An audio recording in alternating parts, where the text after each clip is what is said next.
Olá, bom dia a todos. Está começando mais um webinar do Fórum de reportagem sobre a crise global de saúde. Esse é o 50º webinar que a gente faz desde junho, julho do ano passado, uma frequência quase que semanal.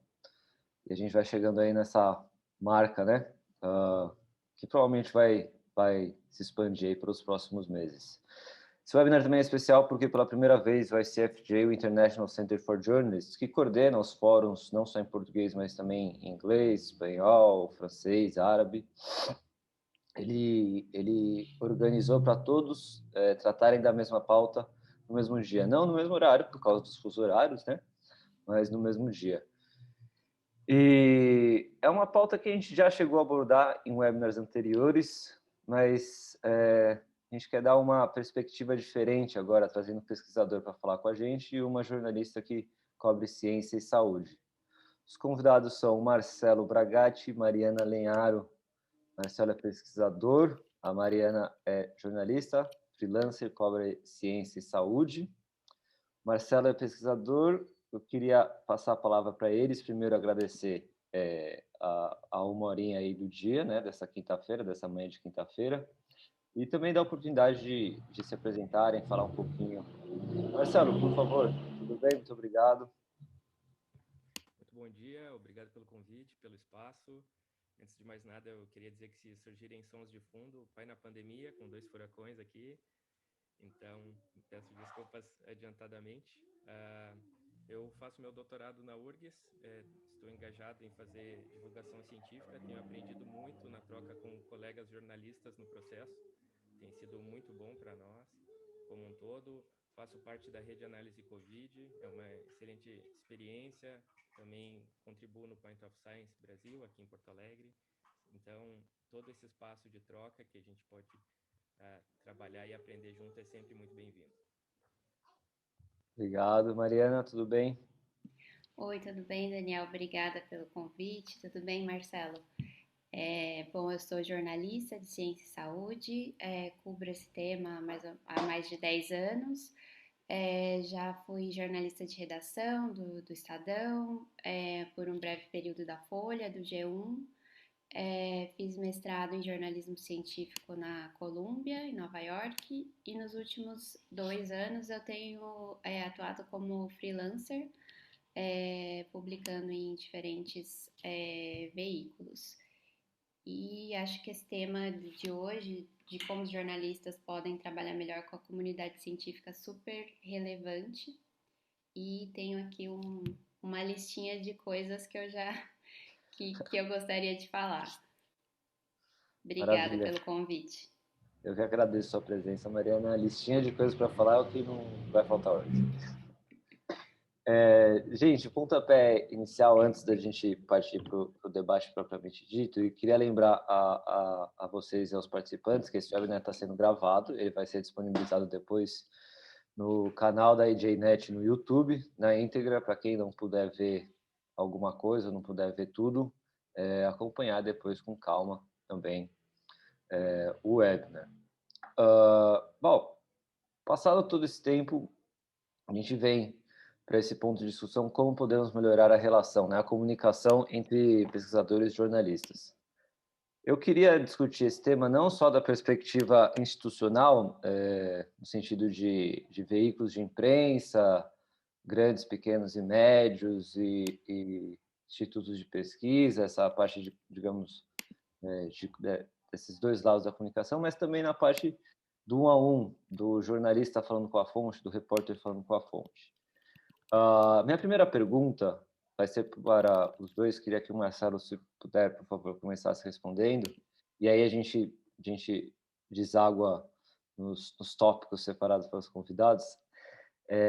Seguinte, Marcelo, eu imagino que até, e você pode dizer melhor, eu imagino que até o começo da pandemia, talvez você tenha participado de uma outra reportagem como fonte, e talvez durante a pandemia isso tenha intensificado mais, não só nesse contato com o jornalista, né, como fonte, mas também para o seu trabalho com análise COVID. Então, eu queria te perguntar, o que te surpreendeu da prática jornalística, algo que você não sabia que os jornalistas faziam, você viu fazendo, seja da perspectiva de fonte, seja da perspectiva de leitor mesmo, tá? Obrigado. Perfeito, Daniel. Primeiro que eu não tinha todo esse contato. Normalmente, quando a gente passa pela graduação nas áreas de ciências duras, vamos colocar assim, a gente não tem disciplinas focadas para como conversar com jornalistas, né? Então, isso é uma coisa que é uma carência e a gente acaba aprendendo no processo. A gente tem aquela coisa do jornalista, o que eu vou falar? E a gente já vem com aquele background de preciso ser o mais assertivo possível, e isso já começa sendo um ruído. Na verdade, a gente está falando com um colega de outra área, e aí eu acho que o primeiro gelo que eu precisei quebrar foi justamente ver que do outro lado tinha um colega meu que estava ali também com uma expertise diferente, mas querendo pegar detalhes do que eu leio um pouco mais e fazer essa troca. Então, essa quebra de gelo, eu acho que foi o primeiro passo. Com a pandemia, aumentou muito o contato com colegas da área, com jornalistas, e o jeito que a abordagem acontece, eu acho que foi um dos momentos mais legais, porque normalmente o pessoal é muito solícito, vem e pergunta, tu podes, como é? E a gente tem aquela coisa meio mística de sempre imaginar William Bonner e Maju e outras pessoas, né?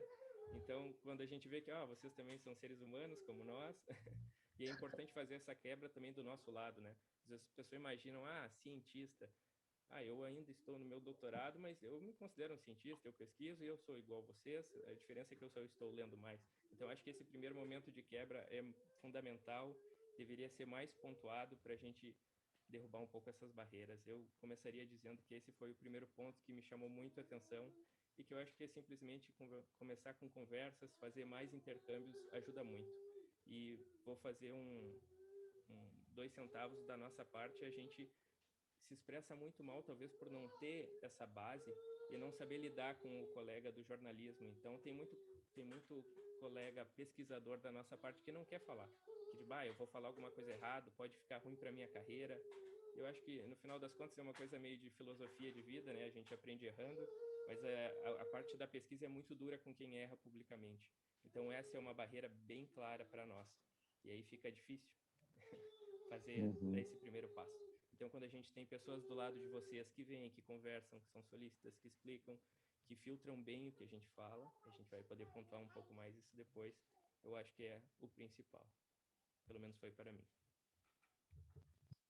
Maravilha, você tocou pontos importantes aí, quebrar essa barreira, né? Quebrar o gelo e esse medo desse, digamos, constrangimento público, pontos que a gente pode voltar aí depois.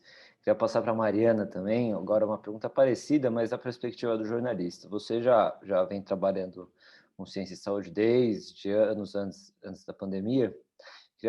Queria te perguntar da sua percepção, a partir da pandemia, ao longo desses, sei lá, 6 meses aí de pandemia, se você percebeu alguma mudança de comportamento dos pesquisadores no sentido de serem fontes para matérias? Estão mais abertos, mais solícitos? Você percebeu alguma mudança desse tipo? Sim, eu acho que com a pandemia ficou muito evidente a importância do papel dos pesquisadores em falar diretamente para a sociedade através da imprensa e diretamente mesmo por meio de redes sociais e tal. Então eu senti um grande avanço assim nessa área de divulgação científica e vejo que hoje em dia cada vez mais os pesquisadores já entendem que é papel deles também traduzir um pouco a ciência que eles produzem, que está sendo produzida no mundo, para o público. Então, eu acho que teve uma grande evolução e positiva, assim, para os cientistas estarem mais abertos, né, a esse tipo de comunicação para o público leigo. E o aumento do interesse também, né? Eu faço parte, o Daniel também faz parte da rede brasileira de jornalistas e comunicadores de ciência. E essa rede inclui tanto jornalistas que estão atuando nas redações, quanto jornalistas que estão dentro das instituições de pesquisa, quanto pesquisadores mesmo que têm interesse em divulgação científica. Então, a gente vê cada vez mais cientistas buscando formas de se aperfeiçoar, né, nessa comunicação com os jornalistas e com o público leigo. Então, acho que teve uma grande evolução a partir da pandemia. Maravilha. Agora eu queria voltar para o... Na verdade, eu vou passar a palavra para vocês, no sentido de vocês trazerem aqueles pontos que vocês tinham comentado.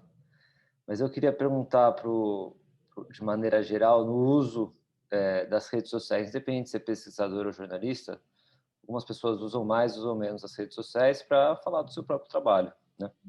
E eu queria saber se vocês se sentiram mais, talvez à vontade seja a palavra, ou mais incentivados a fazer divulgação científica nas redes sociais a partir da pandemia. Vocês sentiram talvez esse ímpeto? E aí depois a gente vai para a parte das listas, pode ser? Claro, pode ser. Eu posso começar comentando que não era meu ambiente natural, né? Obviamente. Eu tinha vamos dizer assim, como o pessoal brinca hoje, né? Uma postura meio cringe às vezes. Ficava usando uma ou duas redes sociais. Eu não sou a pessoa mais ativa do mundo nas redes sociais, mas sem dúvida nenhuma com o home office, a necessidade de trocas online no mundo digital aumentou muito minha frequência nas redes sociais. Eu acabei optando por algumas frentes mais frequentes, então eu permaneço mais no Twitter, por exemplo, mas são questões de escolha. Eu acho que é mais rápido eu acessar dados internacionais de pesquisadores que, justamente como a Mariana apontou, começaram a ir lá, colocar trabalhos das áreas dele, e é uma fonte que chega mais rápido e normalmente vem bem referenciada. Então, para quem faz pesquisa, foi uma escolha que me pareceu mais adequada. Eu sigo nas demais redes, eu tenho colegas que são super ativos, que fazem justamente essa questão de transformar a informação que a gente lê todo dia de uma linguagem mais acessível. Eu acho que isso também me estimulou a fazer um pouco. Eu apareço mais no YouTube, no canal da Rede Análise, mas nós fazemos reuniões semanais para discutir modelos, e aí como a gente vai fazer uma notícia curta para levar essa mensagem. Então, tudo isso aumentou, e eu acho que aumentou de forma geral para muita gente, não só para quem tenta levar a informação, mas também quem começou a buscar, porque começaram a aparecer mais materiais. E com isso, e com essa demanda natural de a falta de informação filtrada de cima, acaba vindo dos ramos, e eu acho que isso foi muito benéfico, de alguma forma, e é um estímulo para todos nós. Eu acho que a gente tem que quebrar essa barreira, é um jeito de acessar um público que normalmente a gente não acessa. A gente prepara a aula para um público bem específico, quando a gente vai dar uma aula. Então, eu tenho meus alunos, eu tenho uma faixa etária, e quando tu prepara para um público específico é mais fácil. Quando tu fala para um grande público que tu não conhece quem vai estar do outro lado, e tu vai ter acesso a mais pessoas, tu tem que cuidar mais do que tu fala. Então, tudo isso são coisas que a gente vai aprendendo no processo. É interessante, é praticamente uma reunião de pauta que você tem e depois lidar com coisas de leitor e audiência. Mariana, queria saber de você como é que foi essa mudança, se mudou alguma coisa nesses usos de redes sociais. Assim como o Marcelo, eu também não é muito a minha praia, assim, eu não era muito a minha praia essa questão de redes sociais. Eu sempre usei, assim, para divulgar as minhas matérias e tal, mas nunca fui muito ativa, assim. Mas nos últimos meses, agora durante a pandemia, eu passei a consumir muito mais o conteúdo das redes sociais, principalmente no Twitter. Isso que o Marcelo estava falando. Por exemplo, quando sai um estudo, eu sei que tal pesquisador é bem ativo no Twitter, eu sei que ele vai comentar, eu já vou lá para ver o que ele está falando sobre aquele estudo. Pesquiso palavras-chave para ver o que a comunidade científica do Twitter está comentando sobre um estudo ou outro. E tem surgido, né, ferramentas até para otimizar esse processo, né, como tem o projeto que até é financiado pelo ICFJ do Science Pulse, que você monitora a conversa da comunidade científica no Twitter. E também mais recentemente eu comecei a usar na apuração assim de matérias, né? Por exemplo, recentemente eu precisava entrar em contato com pessoas pesquisadores que tiveram algum tipo de dificuldade de obter financiamento para pesquisa e que tiveram que recorrer a vaquinhas virtuais, enfim, para conseguir manter sua pesquisa. E eu postei no Twitter perguntando: alguém conhece alguém com esse perfil? E me surpreendeu, assim, eu não tenho muitos seguidores, tenho 600 seguidores, mas era um assunto que as pessoas estavam tão, que tocou tanto as pessoas que teve 200 likes, teve uns, sei lá, 60 comentários de pessoas contando histórias e compartilhando. E a partir disso eu consegui contatar algumas dessas pessoas que entraram para minha matéria. Então é uma função assim nova para mim, eu não fazia esse tipo de uso, mas eu acho que eu achei bem legal. E até antes de vir aqui para esse evento, eu também postei no Twitter se alguém tinha algum ponto que acharia importante que a gente abordasse, e teve algumas respostas legais que depois eu vou trazer aqui. Maravilha. Obrigado pelas respostas. Podemos já começar por eles. Eu li, mas não vou dar spoiler, vou deixar essa honra para você, Mariana. Qual que foi o mais interessante ali dos comentários que você recebeu? Eu vi que teve pesquisador, eu vi que teve jornalista comentando. Isso, eu fiz duas consultas, né? Uma no Twitter e uma no grupo de WhatsApp da Rede Consciência, né? Que é a rede de jornalistas de ciência. E as pessoas trouxeram alguns pontos que sempre aparecem nessas discussões. Um deles, por exemplo, é a questão da diferença do tempo da academia e do jornalismo, né? O jornalismo é muito imediatista, né? Principalmente a imprensa diária, os jornalistas precisam fazer a matéria no mesmo dia, e esse não é o ritmo da academia e dos pesquisadores, né? Então é preciso ter uma compreensão dos dois lados, de que são mundos diferentes, né? Os jornalistas, quando possível, devem procurar os cientistas com certo tempo, né, de antecedência, quando possível, e os cientistas também têm que entender que no caso do trabalho dos jornalistas, às vezes o prazo é curto mesmo. Um outro ponto que surgiu foi, que também é bem polêmico, é a questão, um dos pesquisadores, né, que fazem parte da nossa rede, comentou sobre jornalistas que não mandam a matéria de volta para o pesquisador verificar se está tudo correto. E isso para o jornalista é um ponto bastante sensível, porque para muitos jornalistas isso é o fim do mundo, mandar a matéria para uma fonte aprovar, digamos assim. Na minha experiência pessoal, eu fico no meio termo. Eu acredito que quando a gente está escrevendo sobre um assunto muito complexo e muito técnico, é importante, pode ser bastante útil, enviar trechos-chave, assim, da matéria que você escreveu, para o cientista conferir se tem algum erro factual, se realmente aquilo pode ser descrito daquela forma.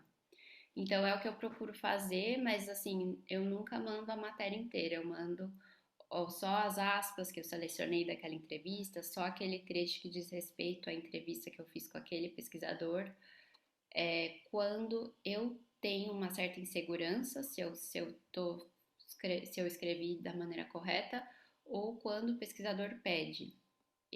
Caso contrário, eu não ofereço para mandar, porque é uma coisa que atrasa um pouco, né, o processo da escrita da matéria.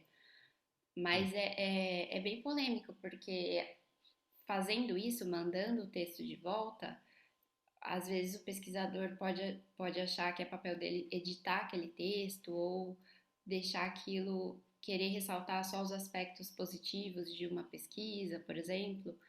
E o jornalista também tem um papel crítico. O jornalista de ciência também vai ter um papel de cobrir a ciência de forma crítica, né? Então é bem delicado. Uhum. É, Posso, pode, desculpa, Mariana, posso só puxar esse ponto aqui, vou jogar para o Marcelo. Exatamente isso. Se nessa relação com o jornalista você já pediu para ver matéria, ou se um jornalista de repente chegou para você e pediu, ó, esse trecho aqui, essas aspas que eu peguei suas estão corretas? Já aconteceu isso? E como você se sentiu? Por favor, Marcelo. Eu achei fantástico ouvir o relato da Mariana, porque eu me enxerguei nele em diversos momentos. Eu tenho dois colegas que eu gosto muito, que foram muito legais comigo, o André Biernat e o Bruno Lupion, e ambos foram muito sensíveis nesse aspecto. Eu ressalto o Bruno Lupion, assim, porque o André contribui menos na matéria dele ao final, mas que ele me mandou mensagens, e aí permitiu que eu olhasse a parte. Justamente ele enviou o trecho de uma parte específica, e ele foi muito paciente, porque nós na academia é nosso reflexo natural. A gente envia o texto, revisa o par, revisa o orientador, revisa o colega, e aí a gente troca de novo e fica comentando um no do outro. Então esse é o nosso padrão. Então, quando a gente recebe esse feedback, aí vai vendo que eu não devo comentar tudo. O texto, a produção textual não é minha, é apenas uma colaboração, mas até cair a ficha demora. Então, já deixo a ressalva aqui de todos os pesquisadores, a gente não está acostumado. Se nós cometermos gafe, peço desculpas antecipadamente. Não é uma coisa intencional, é meio modus operandi na academia da gente fazer essa troca. E realmente acontece, principalmente nas primeiras, a gente tem a mania de, mas podia trocar essa palavra. Mas essa palavra não passa bem o que eu queria te dizer. Então, realmente acontece bastante. A gente vai cometer algumas gafes com vocês, mas eu acho que essa troca constante a gente também vai se lapidando no processo. É verdade. E acho que isso, além do processo, também se relaciona diretamente àquilo que a Mariana falou do tempo, né, diferente. Marcelo, Posso claro, por só favor. dar mais uma contribuição, falar um exemplo assim de um momento em que eu fiquei numa saia justa por causa disso?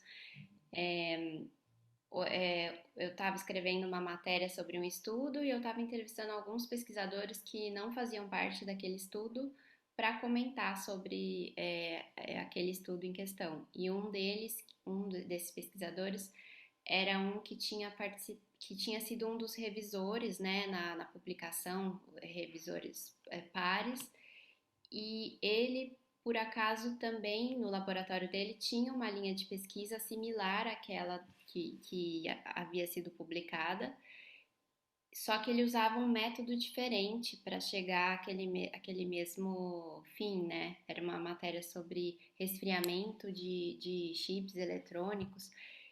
E aí era um assunto bem complexo, bem fora da minha área de conforto, então eu mandei para ele o trecho em que se referia à entrevista dele, e aí perguntando se tinha alguma informação incompleta, e aí ele devolveu o trecho acrescentando coisas que ele não tinha falado durante a entrevista, que não tinham nada a ver com aquilo que eu tinha selecionado, e eu percebi que ele estava querendo puxar a sardinha para o método que ele utilizava no laboratório dele. Então, meio que usar o fato de que ele estava sendo entrevistado para essa matéria para meio que desprezar aquele método e favorecer o próprio método dele.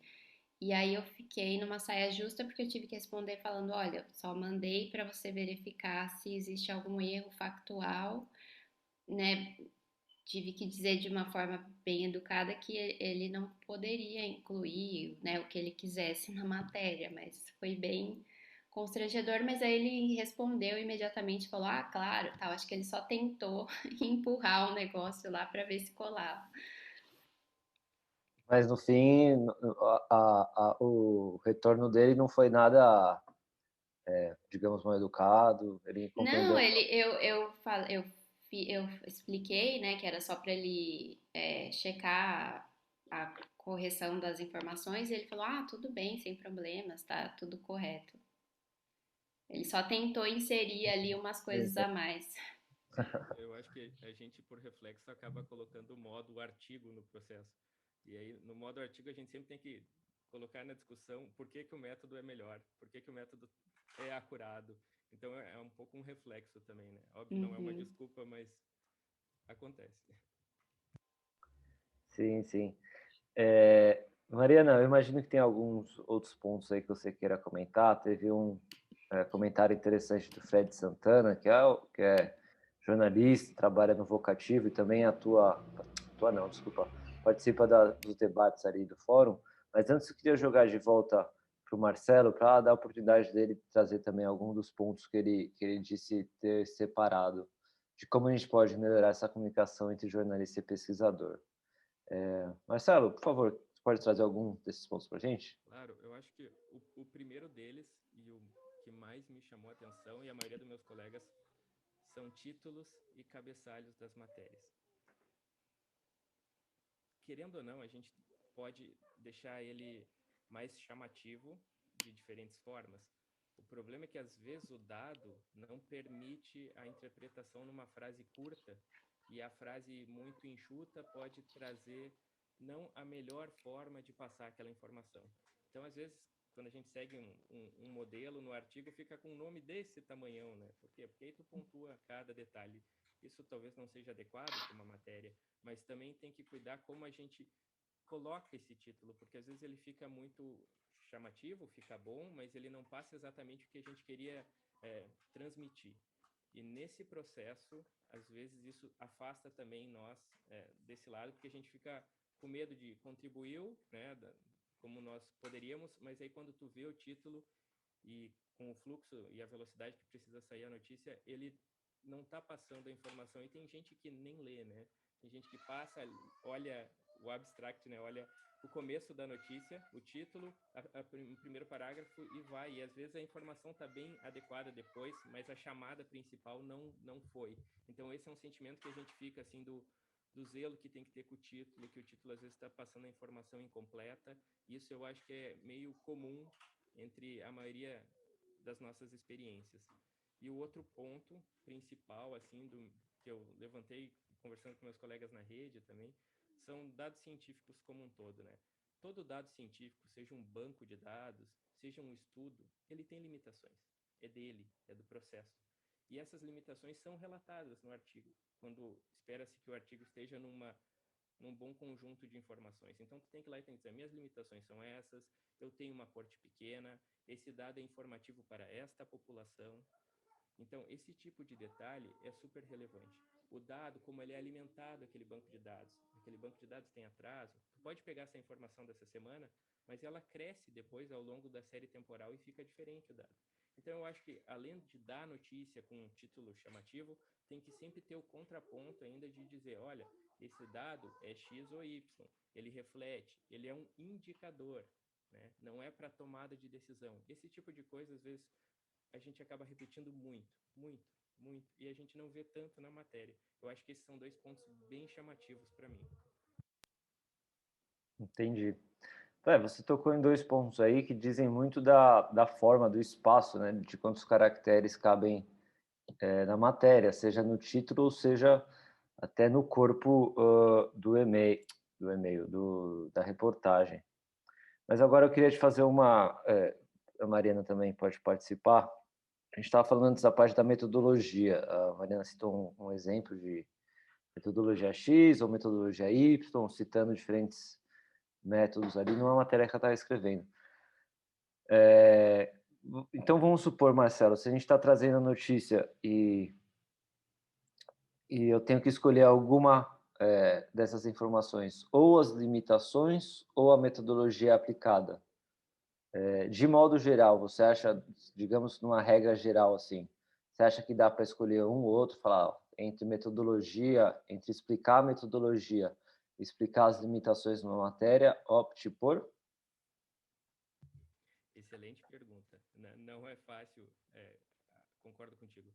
Acho que, considerando o público, hoje eu sei que eu devo sempre considerar o público, conversando com vocês, primeiro, a informação, direta e seca. É isso que eu quero te dizer. Se tu quiser saber mais, metodologia. Se tu quer saber um pouquinho mais, tu é um leitor legal que vai até o fim do rodapé da página, aí algum detalhe sobre a limitação. Eu acho que essa seria a ordem ideal, do meu ponto de vista. E mais importante ainda que nos falta, e a gente tem aprendido no processo, é o data storytelling, que vocês fazem bem. Mas ou otimamente bem alguns colegas, mas assim, para nós, às vezes, a gente está preso na metodologia e na limitação e nos falta esses conectivos com a matéria, que é uma coisa que vocês agregam bastante, mas de modo geral, a história contada pelos dados, ela falha às vezes.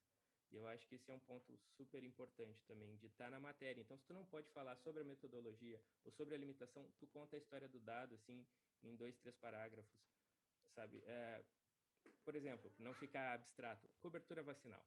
Muita gente tem falado sobre população adulta vacinada, sobre primeira dose. Então, tu quer fazer a chamada? Faz, perfeito.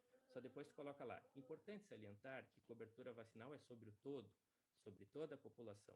Esta medida é um acompanhamento. Cobertura vacinal de adultos não é o desfecho final. Em frase simples, este é só um indicador para nos mostrar quantos adultos estão sendo vacinados, mas isso não nos traz segurança. O que nos traz segurança é o regime completo com 2 doses. Sabe, esse tipo de coisa, assim, tu não precisa explicar tudo, mas é importante pontuar alguns detalhes, porque às vezes a pessoa lê aquela notícia de tantos adultos vacinados, tanto da população percentual está com a primeira dose, mas isso não é o desfecho. O estudo lá é sobre o regime completo. Essa é a informação mais importante, sabe? Então, é estimular a todos tomarem as 2 doses. Esse tipo de coisa que às vezes fica muito depois ou fica muito leviano e faz diferença. Uhum, perfeito.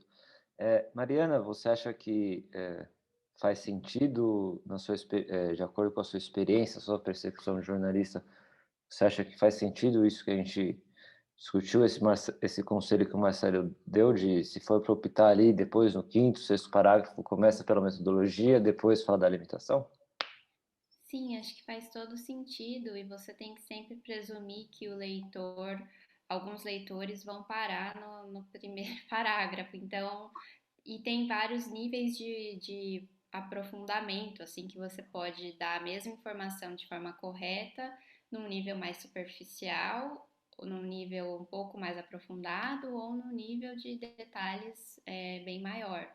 Então, essa pirâmide, assim, né, de colocar o mais superficial e correto no lead, né, no primeiro parágrafo, e depois ir acrescentando essas camadas, né, de complexidade, é um conselho bem bom, assim, porque se a pessoa lê o primeiro parágrafo, ela já está informada corretamente.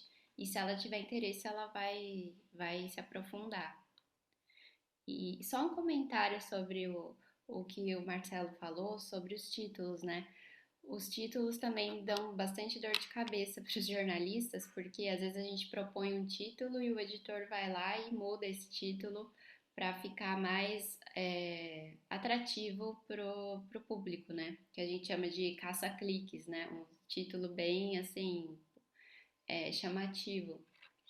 E esse foi um dos pontos que levantaram, né, que os meus colegas da rede levantaram na nossa conversa por WhatsApp, que gera atritos, né? Porque o cientista dá uma entrevista e aí às vezes leva até um susto quando vê o título da matéria. E às vezes não tá assim, não é uma coisa que o jornalista que escreveu tem controle. E um dado que um dos nossos colegas mencionou, ele trouxe uma análise de que às vezes, de que muitas vezes o sensacionalismo, assim, em matéria sobre ciência, às vezes surge do próprio press release divulgado pela instituição de pesquisa, que também quer chamar atenção, né, quer que aquele estudo seja coberto pela imprensa e se vale de algumas liberdades, assim, que faz aquilo parecer um pouco mais do que é. E isso é rapidamente absorvido, principalmente por jornalistas que não são especializados em ciência, né, que não vão analisar muito profundamente, eles absorvem, né, esses exageros, assim, essas, é, essas informações que vão chamar atenção e isso sai na matéria. Só queria pontuar isso que um colega nosso trouxe, eu achei interessante. Uhum. Eu até posso contribuir dizendo que 2 vezes já, conversando depois com nossos colegas jornalistas, eles disseram, teve influência do editor. Então, Hum. acho que é mais frequente do que nós, da área de pesquisa, tenhamos conhecimento, inclusive. Eu não sabia até ver a conversa depois, e aí a gente entende que, enfim, hierarquias, né? Hierarquias. Eu só queria retornar num ponto que era mesmo... sim. Você estava falando dessa diferença, como posso dizer, dos títulos, né, que eles não refletem bem, e aí a Mariana comentou também das pesquisas, dos press releases, que os jornalistas às vezes absorvem papum sem muito critério. Percepção aqui, né, não estou falando de estudo, mas minha percepção é que eu tenho visto menos, talvez até isso pode ser pelo espaço, né, competindo com notícias relacionadas ao coronavírus, mas eu tenho visto menos notícias daquelas, sei lá, ovo diminui em 12 anos a chance, expectativa de vida, e você vai ver 112 pessoas de 60 a 65 anos participaram do grupo de estudo. Então, eu não sei se é uma percepção, e eu não sei se isso se deve ao fato de que tem menos espaço para competir com as notícias de coronavírus, ou se há um critério maior, né? Um nível crítico maior por parte dos editores e jornalistas de não publicar essas notícias. E eu queria agora partir para um outro ponto. Quando a gente fala dessa relação jornalista-pesquisador, muitas vezes a gente fica na cabeça, ou temos como exemplo, assim, aquela coisa de um jornalista, ou a jornalista de um grande centro, São Paulo, Rio, e um pesquisador de uma federal, um pós-doutorado, etc. e tal. E a gente sabe que nem sempre precisa ser esse tipo de conexão fonte e jornalista. E eu queria saber de vocês, como a gente pode melhorar isso para chegar num ponto de um jornal local, sei lá, digamos, do Mato Grosso, conseguir falar com uma fonte relevante de uma universidade do Rio Grande do Sul. Vocês acham que ainda há essa pré-avaliação por parte ou da fonte ou do jornalista? Não vou falar com ele porque é de lá, não sei da onde. Claro, tem que ter alguns critérios, você não vai falar com alguém que está na graduação. Mas vocês acham que ainda há esse digamos, salto alto, assim, de ambas as partes, claro? Eu posso começar falando.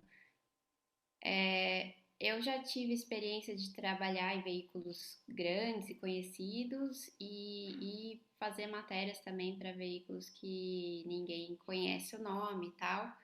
Eu sinto um pouco assim que quando você fala que é de uma, por exemplo, eu já fiz matéria como freelancer para Scientific American. Quando você manda um e-mail falando que está fazendo uma matéria para Scientific American, vem uma resposta de volta na hora. E quando é um veículo menos conhecido, às vezes alguns respondem, outros nem respondem e tal. Acho que tem um pouco assim, não por parte de todos os pesquisadores, mas por parte de alguns, eu acho. E, e no Brasil, eu acho que eu tenho experiência de entrevistar fontes no Brasil e nos Estados Unidos, Europa. Às vezes, no Brasil é um pouco mais arrastado, assim, essa comunicação com os pesquisadores, as assessorias de imprensa das universidades não são super eficientes todas e muitos pesquisadores não respondem e-mail. Nos Estados Unidos eu percebo que as pessoas são mais responsivas, ainda que seja para responder que não vai conseguir participar e tal. Eu acho que tem uma cultura maior, assim, de eles perceberem que eles têm que responder, enfim. Até teve, assim, por exemplo, no Brasil super difícil, era super difícil quando eu trabalhava de jornalismo diário conseguir falar com uma fonte, por exemplo, da Anvisa, ou super demorado e burocrático. E aí uma vez eu estava fazendo uma matéria sobre relacionada à Zika e eu resolvi escrever um e-mail para o NIH dos Estados Unidos pedindo se eles tinham algum especialista para falar sobre um determinado tema. E aí a pessoa me respondeu falando assim, ah, sim, o Dr. Anthony Fauci vai falar com você tal dia. Aí eu falei, gente, eu tava querendo falar com um pesquisador lá, sei lá, o estagiário e tal, e daí eu nem pedi, imagina, para falar com o Anthony Fauci e foi me ofertado, assim, foi super legal a entrevista. E esse tipo de coisa não acontece muito no Brasil. Não sei qual que é a percepção do Marcelo. Eu queria dizer que, nossa, eu ia ficar chocado também se deixassem eu só conversar com o Fauci. É, é, falando mais seriamente, a gente não tem instrução de forma geral na pós-graduação, mesmo estando em programas muito bem ranqueados pelo CNPq e pela CAPES, de como se portar. E eu, se estivesse vestindo os calçados de vocês, como a gente diz, eu ia querer, obviamente, entrevistar uma pessoa que já tem uma vasta quantidade de publicações, porque, enfim, elas falam por ele ou por ela. Eu, por exemplo, estou no início da minha carreira acadêmica, estou no doutorado, não tenho uma grande publicação científica, mas me exponho, quero fazer essa troca, estou aqui para aprender. Eu acho que, pegando o ponto que o Daniel levantou, se conseguir a resposta e o contato do pesquisador mais experiente, ele puder falar, sempre é melhor, sempre é mais relevante. Mas se ele não puder falar e for uma pessoa educada que responde, talvez pedir para ele as conexões, né? Pessoas que ele indica da região, contatos que ele tem, eu acho que talvez seja um caminho mais fácil. Mas ainda assim, as redes sociais eu acredito que é o meio mais rápido entre tudo isso. Eu concordo 100% com a Mariana, eu acho que entre nós a gente não responde os e-mails às vezes. Então é uma realidade. A morosidade do processo na academia como um todo é um fato, não tem muito o que falar sobre isso. E eu consigo enxergar a questão da dificuldade de falar com pesquisadores que são mais ícones na área. Tem pessoas que estão dispostas a falar e eu acho que elas são as mais acessíveis. E se elas não estão com a agenda permitindo, tu tem que, enfim, falar com os bragates da vida que estão aí querendo aprender e contribuir das suas formas e podem citar os maiores e mais experientes. Talvez é um caminho mais fácil, por enquanto, no Brasil, né? Mas um outro ponto também que eu acho relevante dizer é que a gente tem pessoas que florescem no meio, como a Melanie, minha colega na Rede Análise, que é super ativa, o Isaac. Então, falando sobre vacinas com grande consistência, isso traz credibilidade. O Isaac falando sobre os dados com grande consistência, isso traz credibilidade. A gente no background já fica feliz de estar participando, revisando aqueles textos, contribuindo. Então, acho que essas pessoas também estão aí, surgem, e a gente não precisa, eu na minha ótica, eu acho que assim, mais do que um título que fala por si só, mas as atitudes e constância das pessoas também agregam muito nesse processo de combater a desinformação e estarem disponíveis para colaborar com os colegas jornalistas. Só acrescentando sobre essa questão da hierarquia, né, da experiência dos pesquisadores, eu sempre tenho experiências muito boas, assim, de entrevistar pesquisadores que estão mais no início de carreira, porque geralmente são eles que conseguem explicar, assim, que têm a paciência, digamos assim, para explicar para uma pessoa que não entende nada daquele assunto, explicar tudo com detalhes, buscando analogias. Então, eu acho que essa contribuição dos pesquisadores que estão mais no início de carreira é bastante valiosa para o jornalismo científico e eu procuro buscar as minhas fontes, assim, não tanto pela universidade, mas pela literatura científica. Eu vou ver quem já escreveu sobre aquele tema. E às vezes é um tema bastante específico e alguém fez um mestrado sobre aquele tema bem específico que eu quero falar. E aquela pessoa com mestrado só vai ser a melhor fonte possível para aquele assunto. Então eu não olho muito por esse lado do nome ou da instituição, mas pelo que a pessoa já produziu e pela especialidade. É mais assim que eu procuro as fontes. Faz sentido. Nesse contexto, a gente está quase chegando aqui no nosso final, já uns 45 minutos, quase 50 minutos de webinar. A gente recebeu o comentário do Fred, só esclarecendo aqui que o problema não é nós diz ele, o problema não é nós de regiões distantes falarmos com as fontes, o problema é elas responderem. Isso me lembra, agora trazendo para esse contexto de e-mail, de responder e-mail pesquisa, que muitas vezes as pesquisas, quando você, se é que tem algum e-mail, vai ter normalmente os e-mails dos principais pesquisadores, né? E eu sinto que se eles não querem participar, isso da minha experiência, claro, eles ou ignoram ou indicam algum outro pesquisador. Mas o problema é justamente a parte que nem responde, né?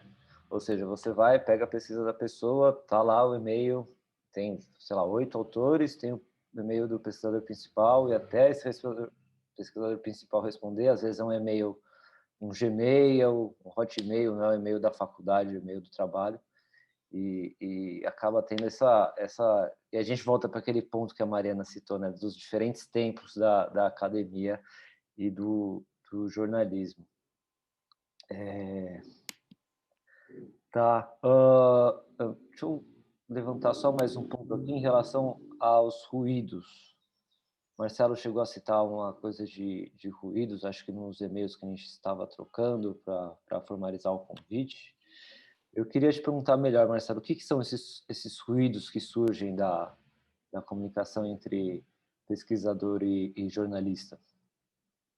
Eu acho que o principal ponto nesse aspecto é justamente a velocidade que necessita a notícia sair e ser veiculada, né? Nós temos, às vezes, trocas por áudios no WhatsApp, muito raramente um Zoom ou alguma coisa assim, e-mails, e aí tu tem perguntas-chave, e aí tu tenta responder elas e talvez, da nossa parte, nós não nos passamos tão claros, né? E aí a interpretação fica dúbia, então acaba pegando uma passagem que não era exatamente a melhor forma de transmitir. Isso pode estar muito do nosso lado também, em absoluto. A interpretação, ela sempre é um quesito super importante. Então eu acho que os ruídos nascem desse processo e principalmente eu vejo muito nos dados. Então quando a gente está falando sobre dados, os dados são delicados, a gente tem atraso, a gente tem represamento e média móvel é um indicador também, ele nos dá um cenário. Então, todos esses pequenos detalhes fazem grande diferença, acabam gerando ruído. Um conceito não muito claro ou um conceito muito novo também gera ruído. Esse tipo de situação.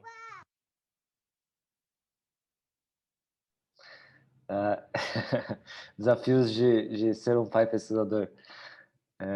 Maravilha. Mariana, nesse sentido, você tem alguma percepção disso, de ruído de comunicação entre pesquisador e jornalista? Eu acho que é papel do jornalista, acho que tem que ficar também essa responsabilidade para o jornalista de sempre checar, né? Se veio alguma coisa que ele considerou dúbia, perguntar, ligar de novo e sempre checar, porque o pesquisador também não tem obrigação de se fazer 100% claro, né? Ele não tem essa especialidade, então acho que fica nas costas do jornalista essa responsabilidade de checar, de sempre checar.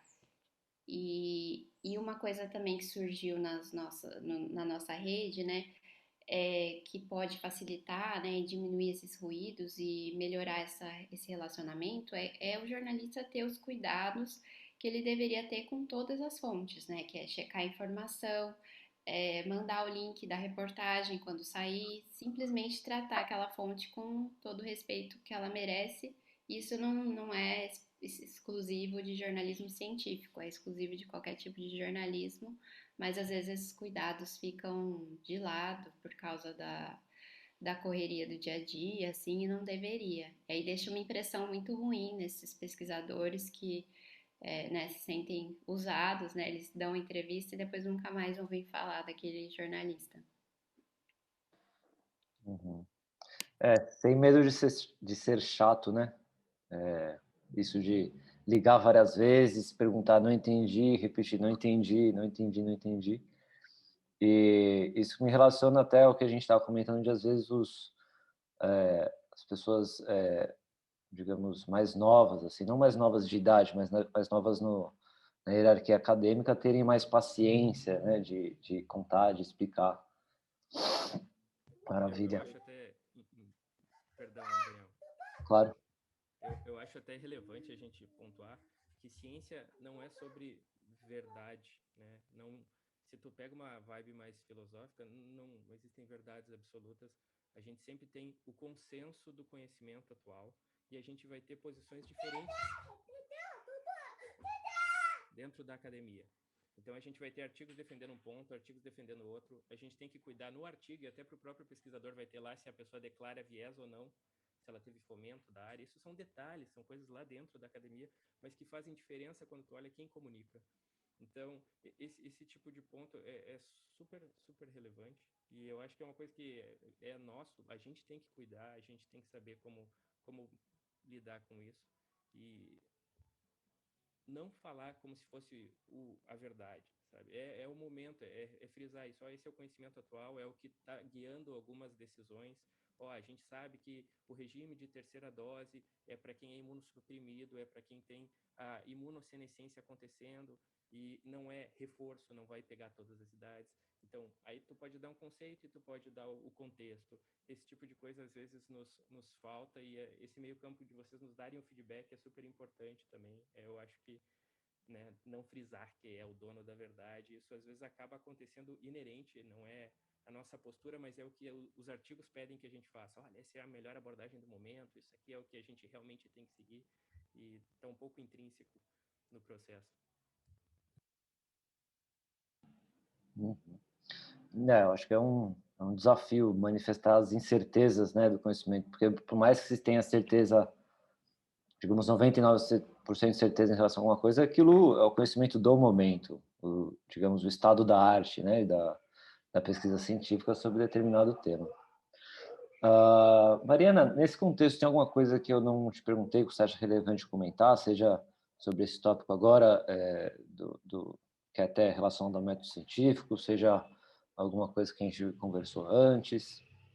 Olha, o último ponto que meus colegas trouxeram nessas consultas, né, no Twitter, um professor e pesquisador da Federal do Rio Grande do Sul, Leonardo Tartaruga, comentou que, na opinião dele, um ponto importante é que nos locais de formação de pesquisadores, né, pós-graduações, sociedades científicas, que tenham um preparo dos pesquisadores para essa demanda de falar com os jornalistas, né, como workshops, então que tenha algum tipo de treinamento mais formal dentro dos programas de pós-graduação ou dentro das sociedades científicas. Isso pode ajudar assim na diminuição desse ruído. É interessante. Se não me engano, a rede faz alguma coisa, né? A Rede Consciência e a Bore também tem feito trabalhos do tipo,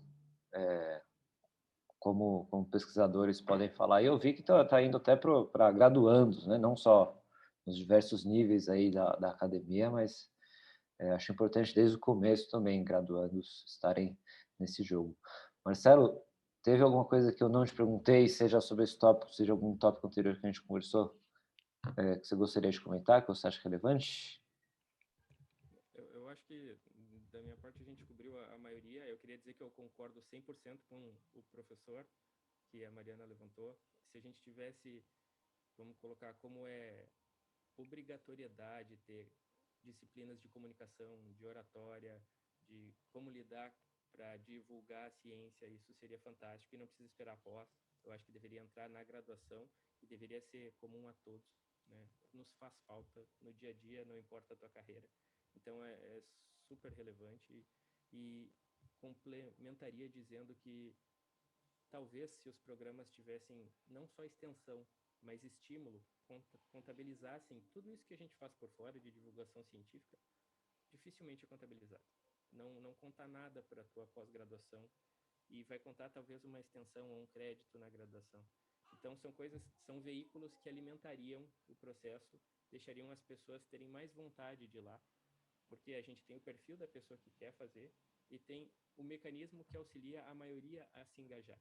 Eu acho que isso falta com certeza. Então, ter essas plataformas que fomentem isso seria fundamental.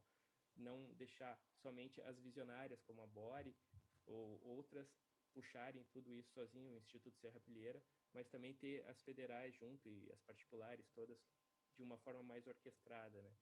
Eu sei que é difícil isso, talvez meio utópico para o momento, mas eu acho que pequenas ações que forem colocadas como exemplo, eu acho que já chama atenção, e se elas receberem fomento por isso, alimenta o processo.